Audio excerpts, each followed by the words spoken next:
Assalamualaikum warahmatullahi wabarakatuh. Jumpa lagi dengan channel saya. Seperti biasa, tiap hari Senin akan tayang kajian kitab hadis Riyadhus Shalihin yang selalu disampaikan oleh Ustadz Dr. Haji Arif Jamaluddin Malik MAG. Terima kasih yang telah subscribe di channel ini, sehingga mendukung channel ini untuk selalu berbagi nasihat, berbagi ilmu agar menjadi ilmu yang bermanfaat, dan channel ini pun juga bermanfaat. Yang belum subscribe silakan subscribe, karena subscribe itu gratis dan insya Allah berpahala. Langsung saja kita simak kajian dari Ustadz Dr. Haji Arif Jamaluddin MAG. Wassalamualaikum warahmatullahi wabarakatuh. Jadi semakin jauh jarak kehidupan kita dengan Kanjeng Nabi, itu bukan semakin baik, tapi semakin tidak baik. Apa meneh corona gak oleh suwe-suwe. Ndak ana hubungane salat ambek corona itu ya. Justru malah sing suwe salatnya, itu artinya tarawih itu semakin banyak rakaatnya semakin besar pahalanya. Bersabarlah kalian sampai kalian menemui Tuhan kalian. Oh, ini kan ya lama, dikongkon sabar sampai ketemu Gusti Allah. Berarti sabar sampai mati.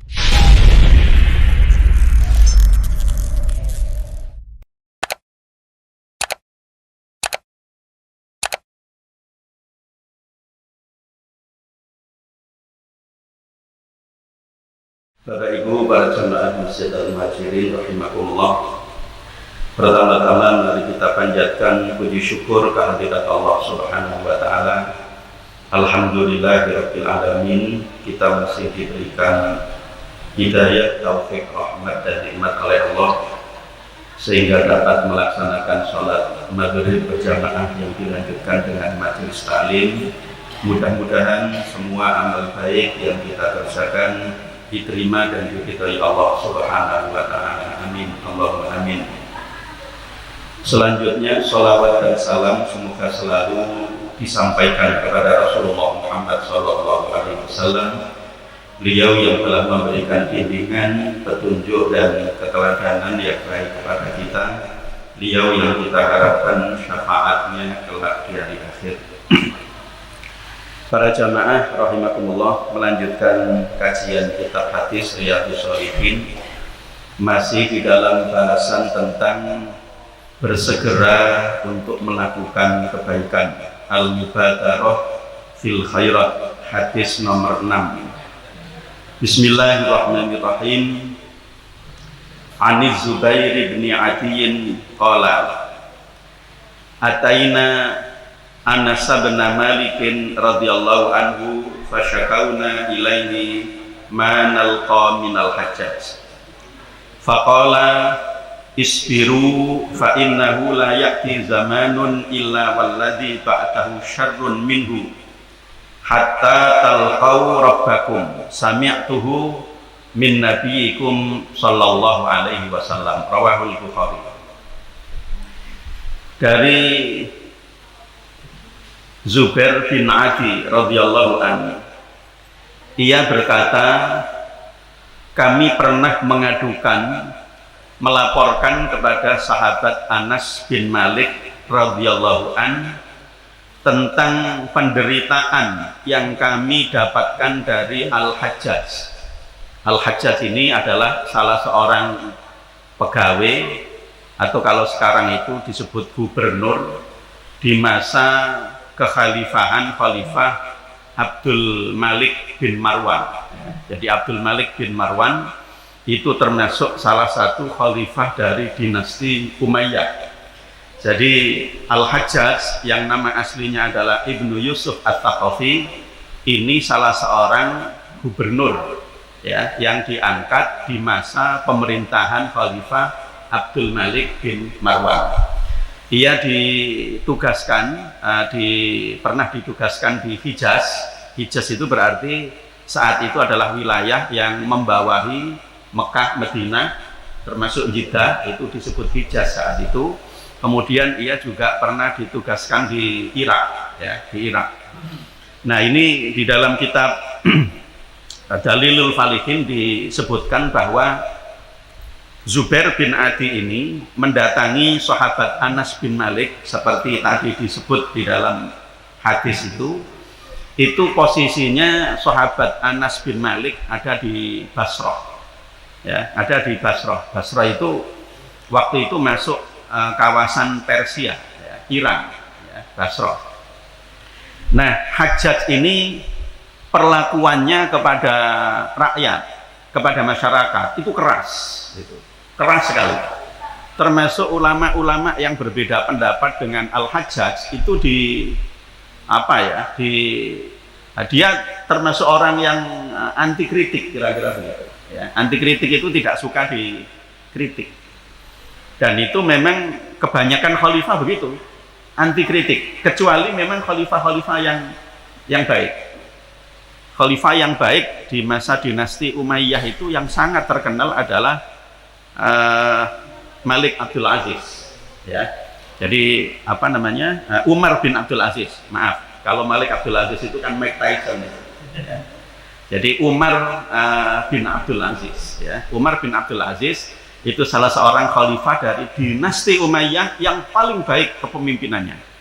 Bahkan dibandingkan khalifah-khalifah pada masa dinasti Abbasiyah, apalagi pada masa kesultanan kekhalifahan yang terakhir, yaitu di Ottoman Turki, Kesultanan Turki Utsmani, itu jejak kepemimpinan khalifah yang paling baik setelah Khulafaur Rasyidin adalah Umar bin Abdul Aziz. 2 tahun hanya jadi khalifah, tidak lama-lama, 2 tahun, tapi itu di dalam sejarah kepemimpinan Islam itu dicatat istilahnya dengan tinta emas. Artinya karena saking baiknya. Baik itu indikatornya Islam itu meluas. Islam itu meluas ke banyak negara, ya. Lebih-lebih ke Eropa. Ya, Eropa, Afrika. Dan indikator yang paling penting adalah ya kemakmuran spiritualitas dan kemakmuran ekonomi. Itu di masanya Umar bin Abdul Aziz, hanya 2 tahun menjadi khalifah itu. Itu di masanya beliau ini yang pernah saya sampaikan, tarawih dikerjakan 36 rakaat, ya, 36 rakaat. Kalau orang tidak makmur spiritualitasnya, menggeh Pak, tarawih 36 rakaat, wong tarawih 20 rakaat ae dinyang, ya. Ya gak 8 ae ta, koyo biyen lho 8, apa sih adek 20 barang. Apa meneh corona gak oleh suwe-suwe, ndak ana hubungane salat ambek corona itu, ya. Justru malah sing suwe salatnya, itu artinya tarawih itu semakin banyak rakaatnya semakin besar pahalanya. Ayo coba kapan-kapan di Masjid Al-Muhajirin 36 rakaat. Insya Allah cuma sekali tok. Saya siap jadi imamnya, nanti yang kedua Ustadz Fahmi. Wis pokoke dipilih ustaz-ustaz tok wis gak apa-apa. Nyoba 36 rakaat uji nyali, ya.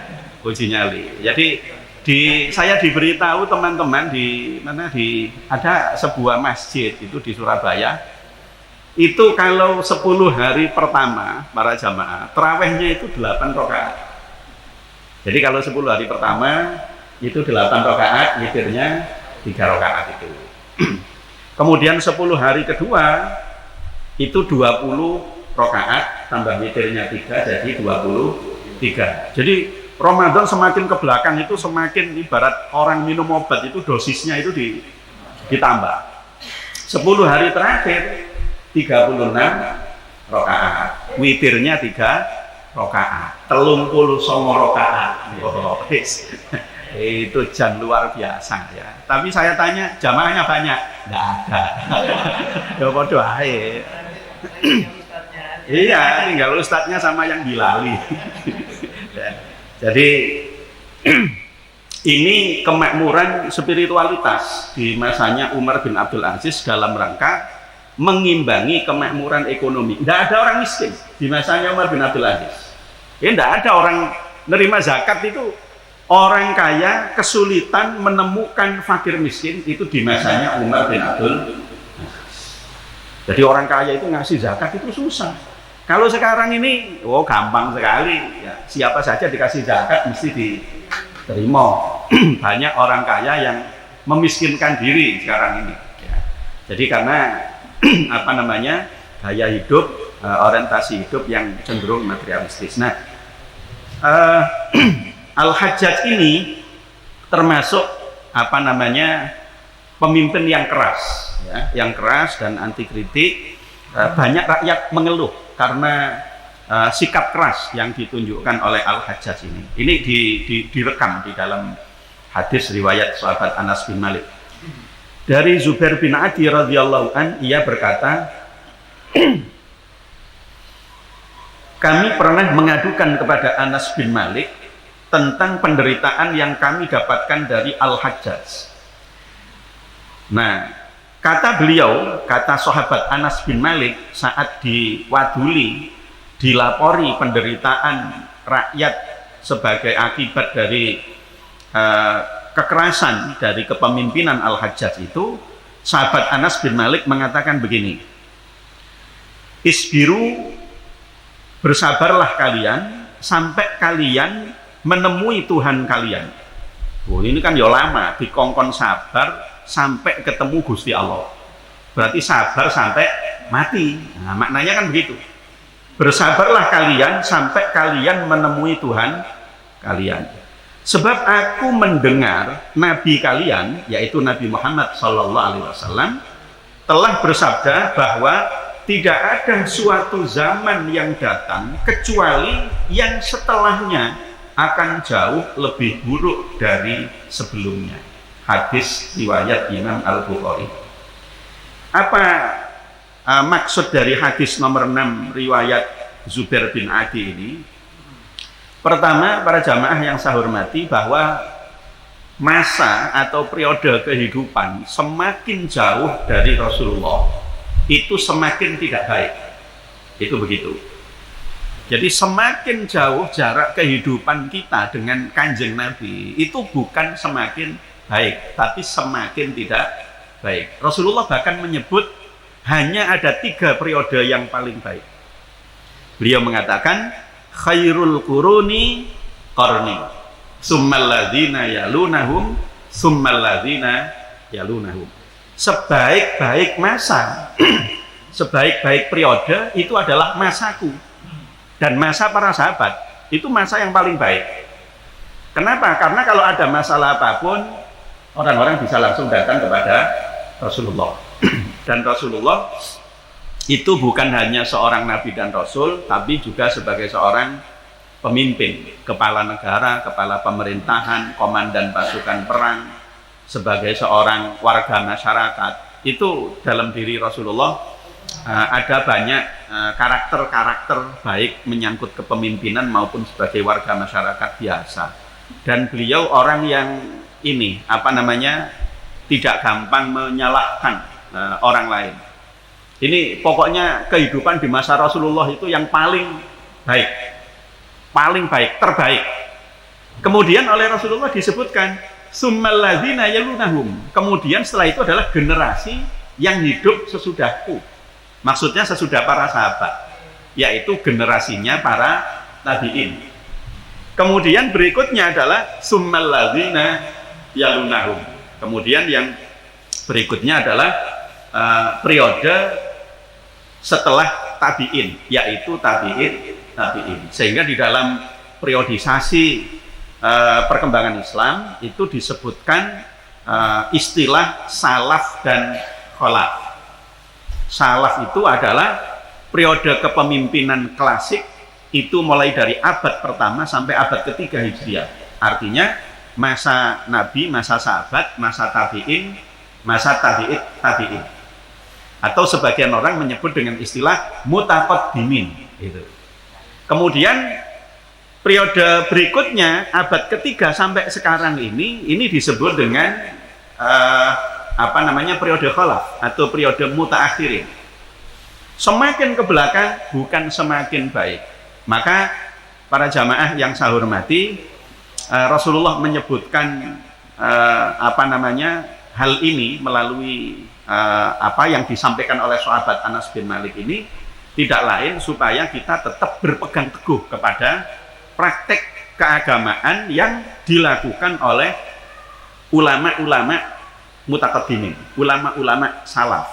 Salaf itu artinya ya 3 abad yang pertama itu, tabi'in, sahabat, ya. Dan tentu saja Rasulullah SAW karena beliau sebagai pembawa syariat Islam itu, ya. Itu yang paling baik. Sehingga Rasulullah mengatakan alaikum bisunnati wa sunnatil khulafa'ir rasyidin, ya. Jadi pegang teguhlah sunnahku dan sunnahnya khulafa'ur rasyidin, yaitu para sahabat. Tabi'in masuk karena ini termasuk generasi yang terdekat dengan sahabat, generasi yang terdekat dengan Rasulullah Sallallahu Alaihi Wasallam.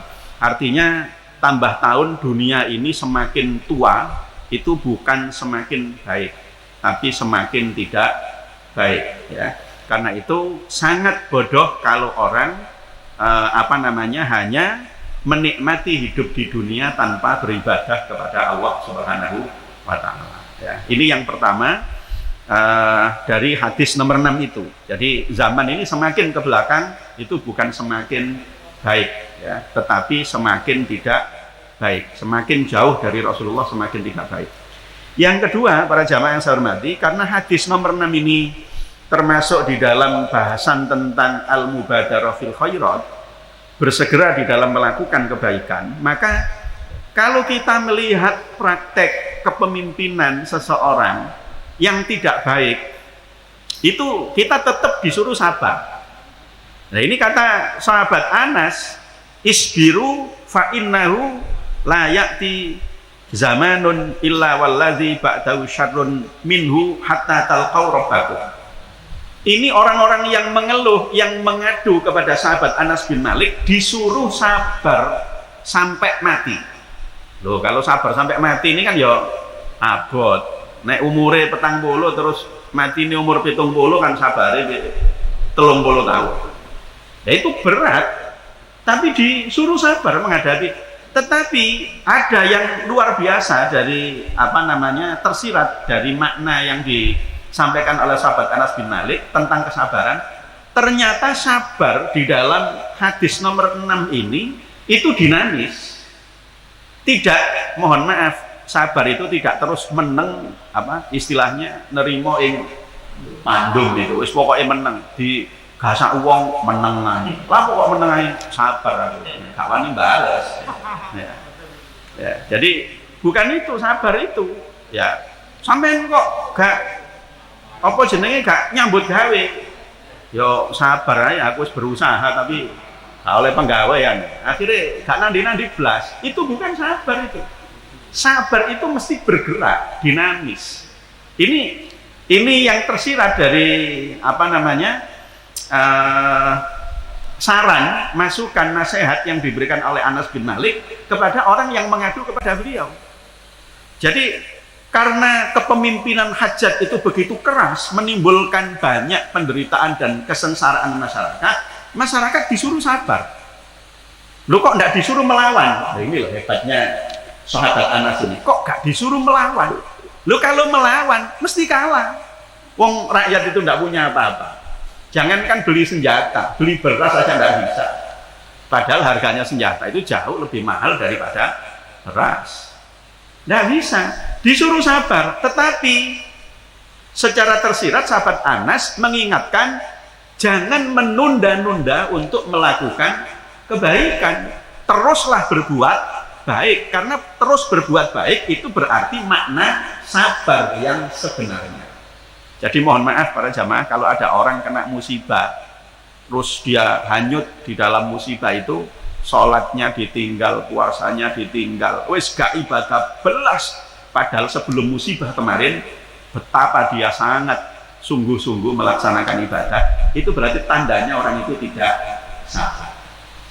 Jadi sabar itu meskipun pahit rasanya, tidak enak, karena itu sabar itu diambil dari kata as-sibru. As-sibru itu artinya orang Jawa nyebut dengan butro yang pahit itu, butro wali itu yang pahit. Orang sabar itu mesti pahit, tidak enak. Bojone digawa melaju tonggo, kan sabar. Yo gak enak ya, yo pahit rek. Kate ndolek maneh gak wani. Nah itu ya.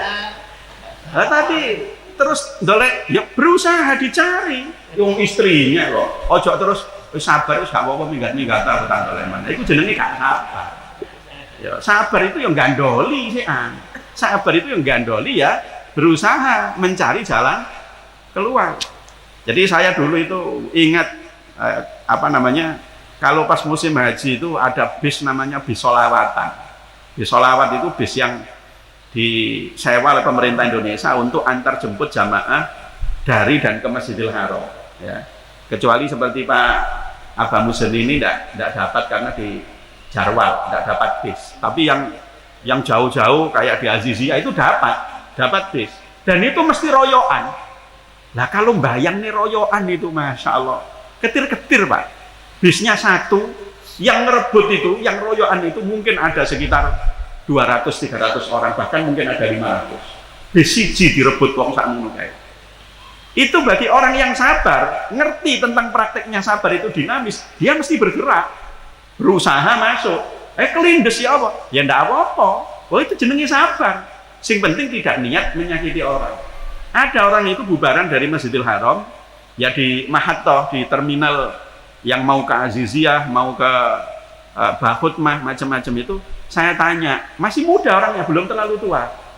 Ibu-ibu gitu sama beberapa. Bu, kok ndak segera naik bis? Monggo silakan naik. Sabar aja Pak, mesti kebagian. Memang bisnya banyak, tapi jamaahnya lebih banyak daripada bisnya. Wong numpak bis itu sampai gelantong-gelantong gitu ngadeg itu. Itu pun harus transit dulu di Terminal Kude, baru kemudian diangkut bis Indonesia. Jadi kalau dari Masjidil Haram itu ke Terminal Kude itu diangkut bis shuttle yang disediakan oleh Arab Saudi. Itu campur sama orang Turki, sama orang Afrika, itu campur, mambune ya khas gitu. Jadi macam-macam orang. Itu saya tanya, Bu kok enggak naik? Sabar Pak, mesti kebagian. Saya perhatikan orang itu enggak dapat bis sampai bisnya itu habis. Batinku, ya itu rek oleh sabar. Tapi gak wani ngomong di Mekah gak wani ngomong, ya itu oleh musabar. Ya sabar itu ya kudu munggah gitu. Ya orang sakit itu harus ikhtiar. Ya seberapapun dia ikhtiar, itu yang penting dia bergerak. Jadi makna sabar di dalam hadis nomor 6 yang merupakan pengaduan dari orang-orang kepada sahabat Anas bin Malik ini, makna sabar di sini adalah makna sabar yang dinamis. Jadi kita disuruh sabar menghadapi kekerasan dari penguasa, dari pemimpin, tetapi kita tetap disuruh untuk terus melakukan kebaikan, tidak boleh menunda-nunda kebaikan. Jadi kalau nuruti pemimpin koyong ini, gak sembayang-sembayang. Kok gak nanggone masjid? Sabar ya Pak, kok daripada nanggone masjid untuk nambah dimungsuhi ambek pemimpin misalnya. Bukan itu. Jadi sabar itu harus bergerak. Ya, jadi tidak boleh menunda-nunda kebaikan. Ini nanti diperkuat hadis nomor 7 para jamaah riwayat sahabat Abi Hurairah. Kita lanjutkan hadis nomor 7. An Abi Hurairah radhiyallahu anhu anna Rasulullah sallallahu alaihi wasallam qala. Dari sahabat Abu Hurairah radhiyallahu an bahwa sesungguhnya Rasulullah sallallahu alaihi wasallam bersabda, "Badiru bil a'mali sab'an." Segeralah kamu berbuat amal-amal yang baik sebelum datangnya 7 perkara. Ya, jadi bersegeralah melakukan kebaikan, jangan ditunda-tunda sebelum datangnya 7 perkara. Ya. Hal tantadiruna illa fakron munsian. 7 perkara itu adalah tidak ada yang kalian tunggu. Jadi hal tantadiruna di sini, karena setelah hal tantadiruna itu adalah fatilah, ini hal di sini berarti bukan hal istifham, bukan hal pertanyaan, tetapi maknanya adalah nafi.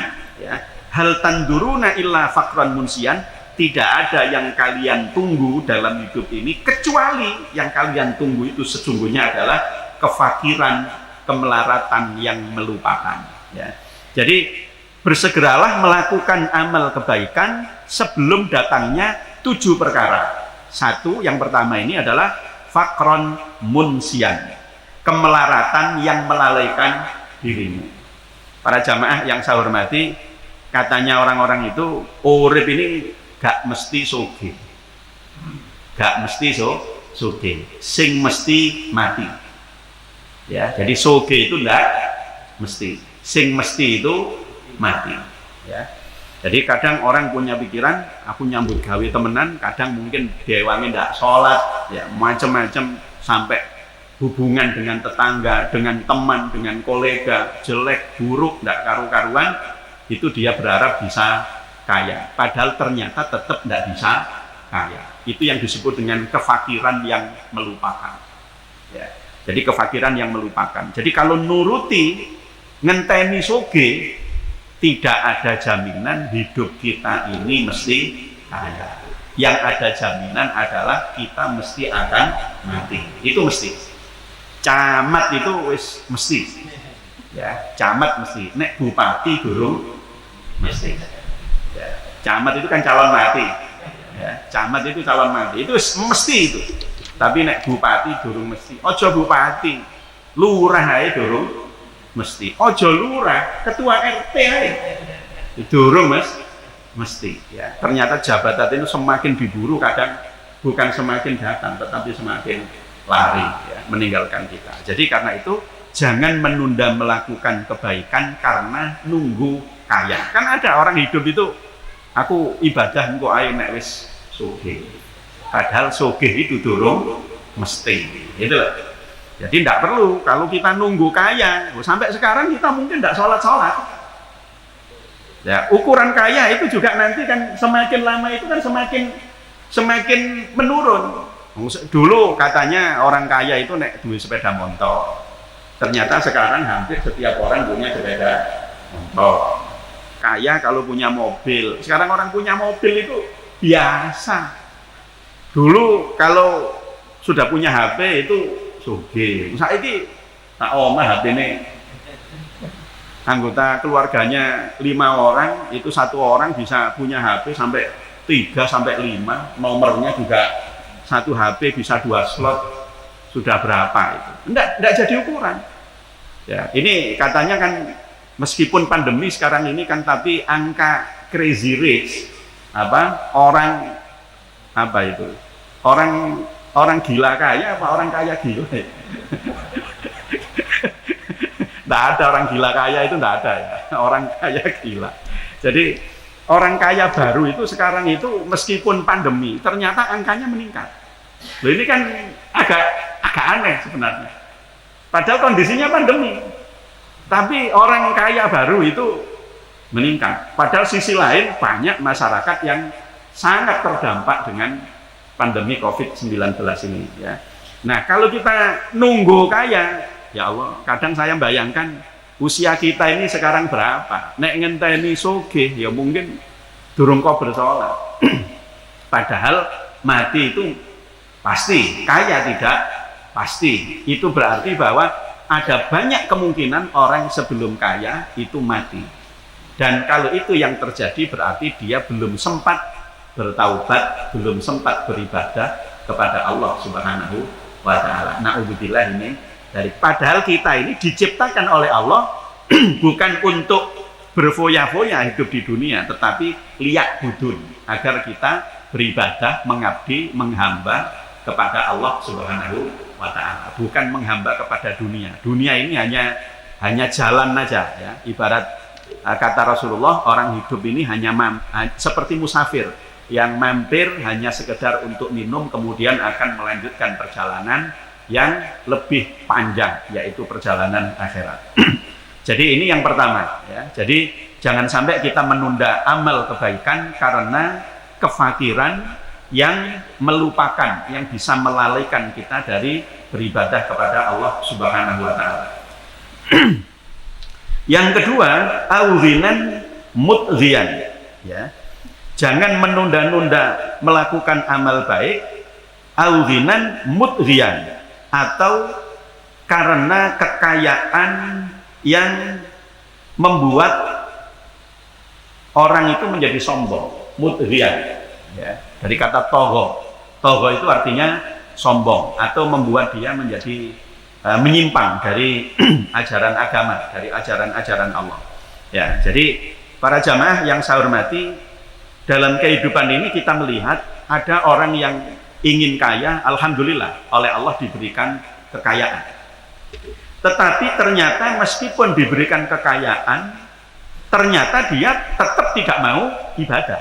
Padahal tadi itu masih miskin, mungkin dia mau ibadah. Tapi begitu diberikan kekayaan oleh Allah, justru malah tidak mau ibadah. Ya, jadi kalau sudah begini kan tidak perlu nyebut orang. Ya, tidak perlu nyebut orang, karena ini setiap orang itu berbeda-beda. Ya, jadi ada orang yang diuji oleh Allah dengan kemiskinan, dia lulus, dia begitu diberikan kekayaan, ibadahnya malah tekun. Tapi ada orang yang diberi ujian oleh Allah berupa kekayaan, justru malah tidak lulus. Ya, tidak lulus.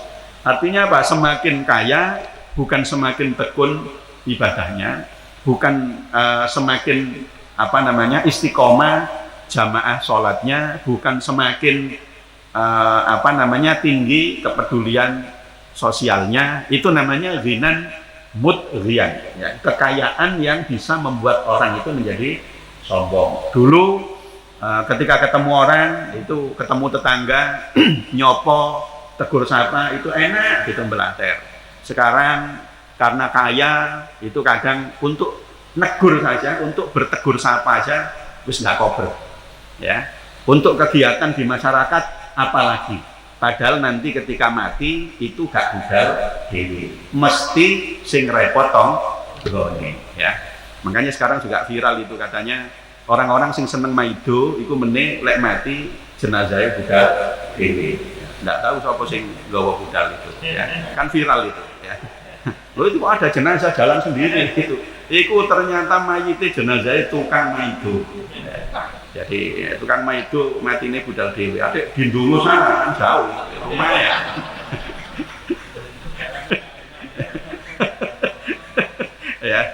Nah, jadi ini tidak perlu berubah sikap seperti itu, karena manusia itu miskin atau kaya tetap dia hamba Allah Subhanahu wa ta'ala. Kalau sudah meyakini diri kita ini hamba Allah, maka tidak ada yang patut kita sombongkan di hadapan manusia, karena yang berhak sombong hanya Allah Subhanahu wa ta'ala.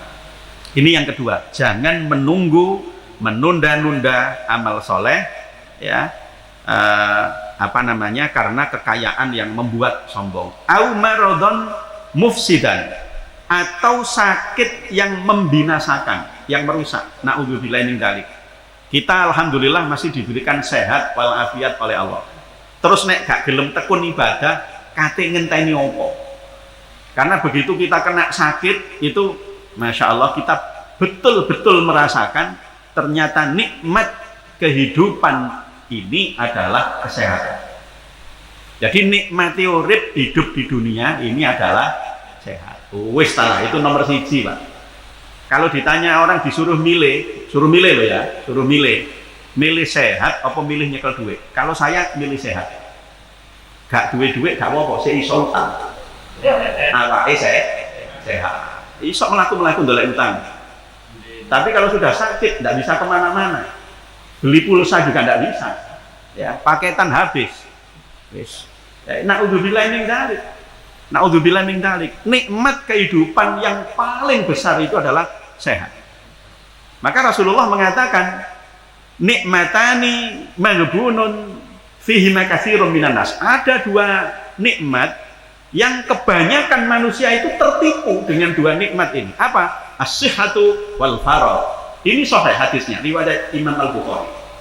Ada 2 nikmat yang membuat banyak manusia tertipu karenanya, yaitu nikmat sehat. Yang kedua adalah nikmat luang atau nikmat kesempatan. Ini hadisnya sahih riwayat Al-Bukhari. Jadi kalau kita sehat, sembahyang itu enak rasanya, Pak. Ruko saya ini enggak tahu lutut ini rodok sakit gitu. Sajane ya gak ngeluh ya, tapi ya karena melakukan rodok pincang-pincang, kadang ditanya orang, kok melakukan rodok pincang-pincang, Pak? Lutut saya ini agak sakit. Itu saya merasakan betul, ndak koyok nek waktu lutut ini saya pakai ruku itu enak, pakai sujud lama itu nikmat gitu. Jadi wong loro itu ternyata ndak enak. Dan jangan kita minta, aku kok umpamanya gak dikai loro ngene, dikai loro liyane aku sik sanggup aku. Ah, jangan, Pak. Apa maneh loro ati? Ana tombone. Apa maneh loro ati, ya. Ada orang mengatakan, aku pokoknya gak loro kencing manis, gak darah tinggi ngono nek gatel-gatel ngono aku sanggup sih. Mbok aja ngomong ngono. Nek kena gatel temenan, kadang ngukur itu enggak cukup dengan tangan loh. Iso sampai paku barang, kata sudah mati rasa ini yang digaruk ini. Ini nikmat sehat itu nikmat yang utama. Coba kalau kita sehat, ngapunten, makan apa saja bisa. Wis mbok masih segodok ana sambele, ndak ana lawuhe, ndak ana iwake, dadi. Sambal goreng ati. Ya, kalau itu ya istimewa. Ya. Ya. Tapi kalau sakit, anyi-anyi kita ini. Makan itu kan anyi-anyi. Keiki gak gelem, keiki gak gelem. Jaluk sing gak ono. Jaluk sing gak ono. Mudah-mudahan diberikan panjang umur ya. Amin Allahumma amin. Ya, jadi nikmatnya kehidupan yang paling besar itu sehat. Terus al-faragh itu kesempatan. Kadang kita diberikan kesehatan oleh Allah tapi tidak diberikan kesempatan. Atau kita yang tidak pandai memanfaatkan kesempatan. Loh jarang-jarang Pak kita sempat lungguh begini, so ngaji begini ini. Tidak setiap hari gitu. Maka kalau kita ada kesempatan, jangan ditinggalkan melakukan kebaikan itu. Kalau kita ada kesehatan, ada kesempatan bisa sholat jamaah di masjid, ojo ditinggalkan. Jangan ditunda-tunda. Kalau kita ada kesehatan, ada kesempatan melakukan puasa sunnah, lakukan. Jangan ditunda-tunda. Engko ae nek rejeb wis kate entek. Lo ya nek umur kita itu bisa sampai besok. Nek ndak sampai, akhirnya kita ndak sempat melakukan kebaikan itu ya. Sedekah itu juga demikian, gak usah ngenteni soge. Aku temen aku adik sawahku payu. Wah, ngenteni sawah payu kayak sumur gendeng itu. Ya abot rek. Sapa sing nuku? Ya, itu nek payu kok aku sedekah. Jadi dhek gelem sedekah nek sawahe payu kan gitu. Padahal sawahe durung mesti payu, sugih durung mesti tapi mati itu mesti ya. Jadi itu yang dikatakan oleh Rasulullah, kesehatan dan kesempatan ya. Makanya kita bersyukur kepada Allah, baik para jamaah yang saya hormati, kalau kita masih diberikan kesehatan oleh Allah Subhanahu wa ta'ala. Karena dengan sehat itu kita melakukan aktivitas apapun itu nikmat rasanya. Enak Ustaz, gawe mlaku enak, gawe lungguh enak, gawe mangan enak, gawe ngaji enak, ndelok TV enak, untuk aktivitas apapun enak, itu karena sehat ya, karena sehat.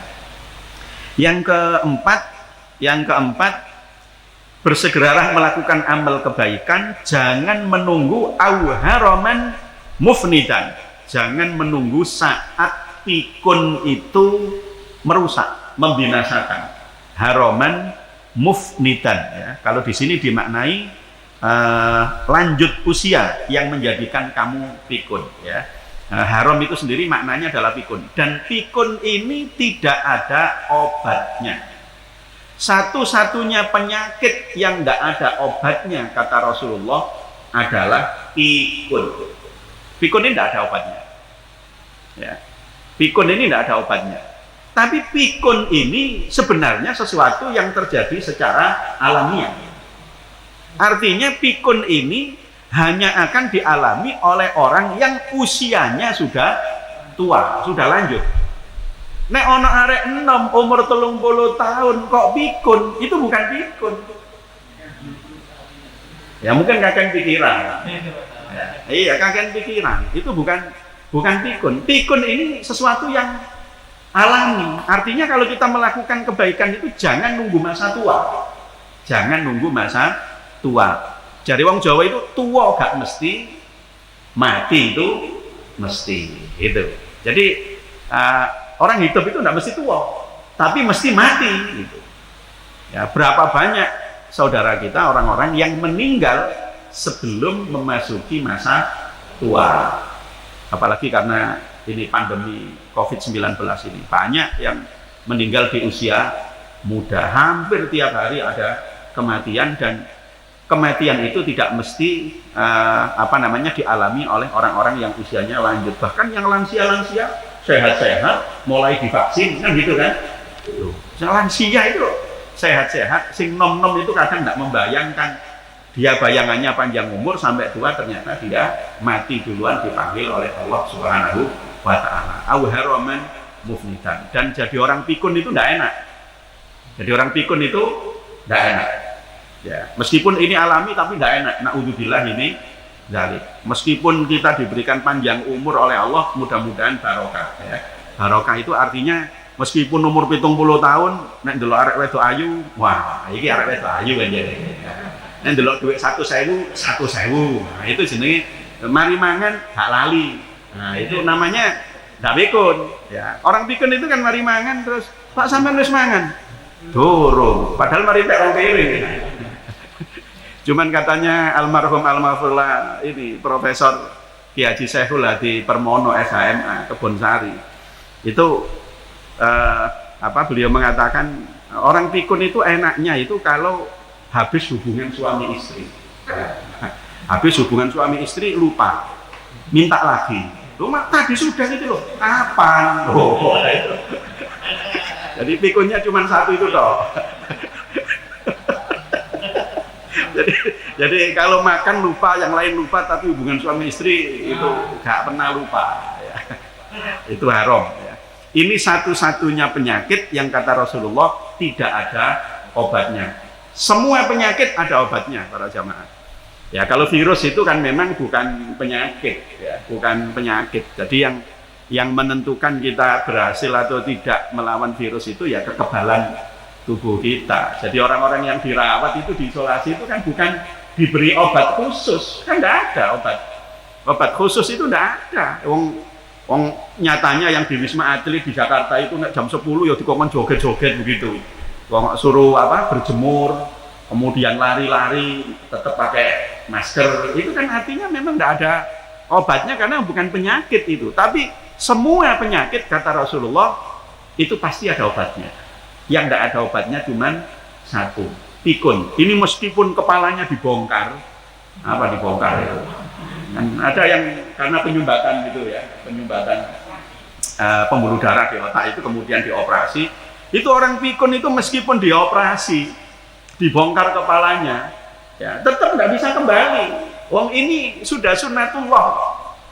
Ini sudah sesuatu yang alami terjadi pada siapapun yang diberikan umur panjang oleh Allah. Itu pikun. Jarang orang tua tidak pikun, itu jarang.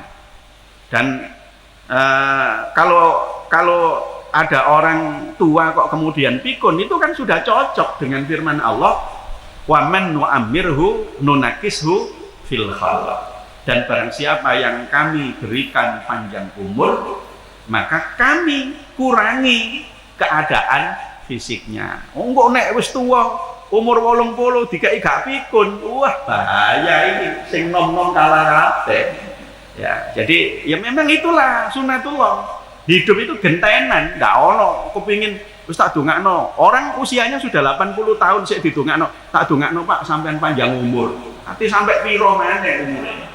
Ya, itu manusia itu pasti akan mati, maka kita diajarkan oleh Rasulullah kalau berdoa kepada Allah minta keberkahan, gitu ya. Jadi kalau minta berkah, minta barokah itu artinya panjang umur atau tidak panjang umur, hidup kita ini penuh dengan kebaikan. Ya. Amin Allahumma amin. Ini yang keempat.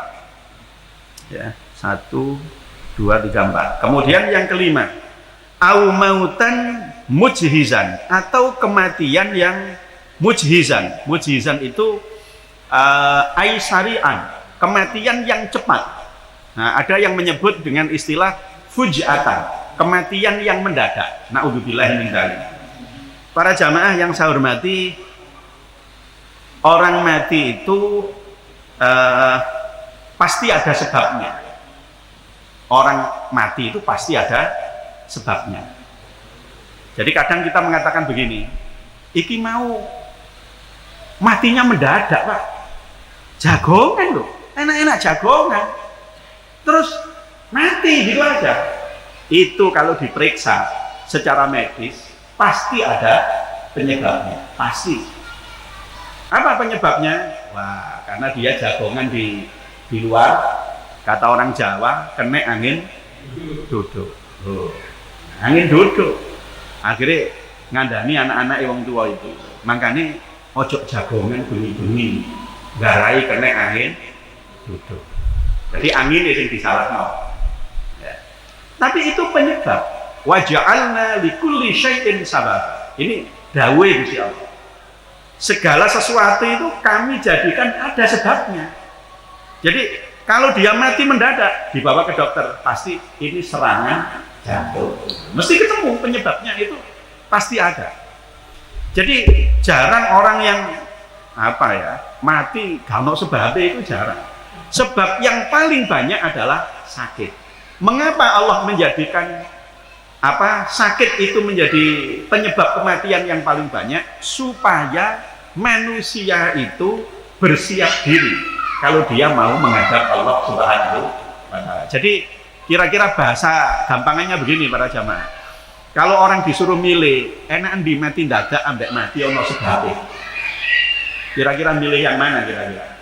Menurut saya jangan dipilih dua-duanya. Wong mati kok dipilih ya. Ono sebabnya, kan ono sebabnya ndak ngurus gitu kan. Wong mati itu urusane Gusti Allah. Sing penting husnul khotimah, kan itu. Cuman orang mati itu pasti ada sebabnya. Pasti ada sebabnya. Betapapun sebab itu kecil menurut sebagian orang, misalnya menurut dokter itu tadi. Tapi salah satu hikmahnya mengapa Allah memberikan kematian kepada seseorang itu dengan melalui sebab sakit, supaya orang punya kesempatan untuk mempersiapkan dirinya menghadap Allah Subhanahu wa Ta'ala. Ini kalau orang mati mendadak gitu ya memang mati mendadak, gimana lagi. Tapi ternyata kayak COVID itu kan ada prosesnya, nggak langsung orang kemudian mati, itu kan meskipun OTG, tapi mesti kan ada tahapnya, ada prosesnya. Itu artinya ada waktu, dan waktu itu kalau manusia ini betul-betul menyadari bahwa dirinya sudah kena sakit dan siapapun pasti akan mati, penyakit itu hanya salah satu sebab, pasti dia akan berusaha paling tidak sudah mempersiapkan sholatnya, mempersiapkan taubatnya, paling tidak itu. Maka kita harus hati-hati para jamaah, jangan sembrono ketika sholat kita sudah baik, kemudian kok kita sakit lalu kita agak kendor. Hati-hati, justru pada saat sakit itu kita harus menjaga. Cuman namanya orang sakit, menjaganya tidak bisa seperti menjaganya orang sehat. Maka menurut kemampuan kita, yang penting hati kita tidak putus kepada Allah Subhanahu wa Ta'ala, sehingga seandainya kematian itu datang karena sakit penyakit kita itu, insya Allah akan berakhir indah, husnul khotimah. Amin Allahumma amin. Para jamaah, ini sudah isya nih, insya Allah kita lanjutkan yang akan datang, masih melanjutkan hadis nomor 7. Mudah-mudahan apa yang kita kaji menjadi ilmu yang bermanfaat, mudah-mudahan disertai hidayah dari Allah, dapat kita amalkan dalam kehidupan sehari-hari. Mari kita tutup dengan doa. A'udzubillahi minasyaitonirrajim. Bismillahirrahmanirrahim. Allahumma salli wa sallim wa barik ala sayyidina Muhammad wa ala ali sayyidina Muhammad. Alhamdulillahi rabbil alamin.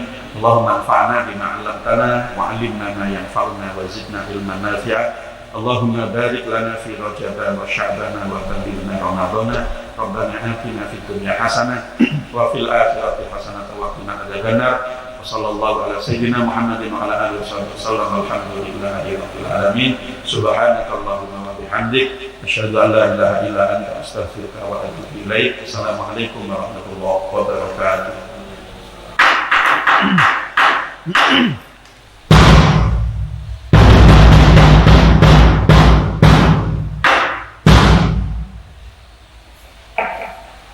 Allah